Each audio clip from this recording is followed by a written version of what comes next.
जीवन को प्रकृति के नियमों के अनुसार अगर जियोगे तो जीवन स्वस्थ होगा और मस्त होगा, निरोगी होगा।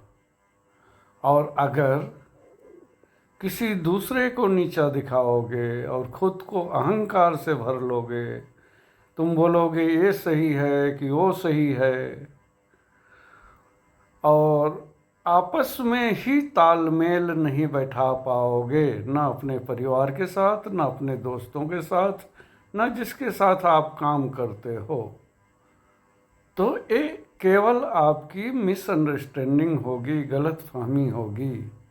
क्योंकि आप अपनी जगह सही होते हैं और सामने वाला अपनी जगह सही होता है।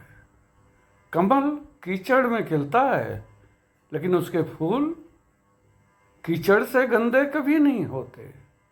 ऐसे ही जैसे कीचड़ में या पानी में 24 घंटा आपको रखा जाए तो आपका जीवन जो है वो सरल नहीं होगा। हो सकता है कि आप मृत्यु को उपलब्ध हो जाए, लेकिन उसी कीचड़ में, उसी जल में मछलियाँ और पानी के जितने ही जीव जंतु हैं, पानी के जितने भी झाड़ हैं, कितने ज़्यादा तृप्त और स्वस्थ निरोगी रहते हैं।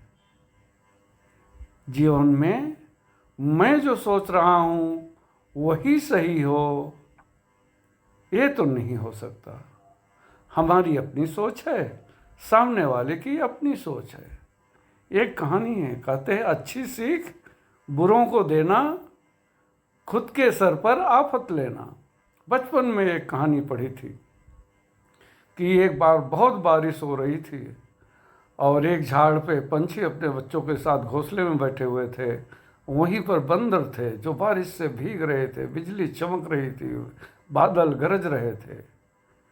तो चिड़िया को बड़ा दया आई और उसने कहा बंदर को कि देखो, हम तो इतने छोटे हैं, हाथ पांव भी नहीं है, तो भी हम अपना घर बना लेते हैं, अपने बच्चों को प्रोटेक्ट करते हैं, और आपके पास तो 2 हाथ पांव भी हैं, तो आप क्यों नहीं अपना घर बना लेते। लेकिन बंदर को गुस्सा आ गया और पंछी के उड़ते ही उसने उसका घर, उसके घोंसले का तहस नहस कर दिया और बच्चों को मार डाला।